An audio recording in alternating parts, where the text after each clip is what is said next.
The Cleveland Browns just can't catch a break. And this time, it's not just about wins and losses. It's about the futures of two young quarterbacks, Dillon Gabriel and Shedeur Sanders, whose NFL dreams may already be slipping through their fingers before they've even had a chance to lace up their cleats in a regular season game. If you thought the Deshaun Watson saga was Cleveland's biggest quarterback misstep, buckle up. Things are about to get even messier. Be sure to like, subscribe, and drop your thoughts in the comments, because this quarterback carousel isn't stopping anytime soon. Since 1999, the Cleveland Browns have been synonymous with instability at the quarterback position. While other franchises build legacies, Cleveland recycles signal callers like it's tradition. 4 winning seasons in a quarter century. That's the entire resume. And yet the team continues to roll the dice, hoping to finally land their savior behind center. From Brady Quinn to Johnny Manziel to Baker Mayfield, the story has been the same: high hopes, high picks, and low returns. Baker Mayfield was the closest thing they had to a franchise quarterback. Drafted first overall in 2018, he brought swagger and briefly revived hope with a playoff appearance.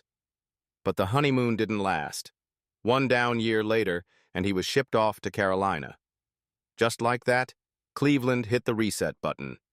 Enter Deshaun Watson, a $230 million fully guaranteed contract and a cloud of off-field controversy. The Browns made a franchise-defining gamble, betting that Watson could be their long-awaited cornerstone. Instead, he's been a shadow of his former self, and the team's record reflects it. With 2 years left on his deal and very little to show for the investment, Cleveland is stuck in quarterback purgatory. But wait, it gets worse. The Browns now have 4 quarterbacks on the roster: Joe Flacco, Kenny Pickett, and 2 rookies, Dillon Gabriel and Shedeur Sanders. On paper, competition should be a good thing. But in Cleveland, it spells chaos, especially with training camp set to kick off on July 18th and no clear starter in sight. Lloyd didn't mince words. "When you're trying to get 2 quarterbacks ready, you're not going to have time to prepare a third one," he said. Translation: one of these rookies might not even make it through camp, and the other could be relegated to clipboard duty all season. And here's where it gets really damning. Lloyd suggests the Browns are already looking ahead to the 2026 NFL Draft to find their next quarterback. Not just in theory, but with the assumption that they'll be picking at or near the top. He laid it out bluntly. "We're going to play with Flacco and Pickett, lose a bunch of games, get the first overall pick, and draft a quarterback." That's a death sentence for Dillon Gabriel and Shedeur Sanders, who haven't even taken a snap yet. It also calls into question Cleveland's draft strategy. Instead of grabbing 2 developmental quarterbacks in 2024, they could have added weapons: a wide receiver, a tight end, a playmaker, to support the quarterback they plan to draft in 2026.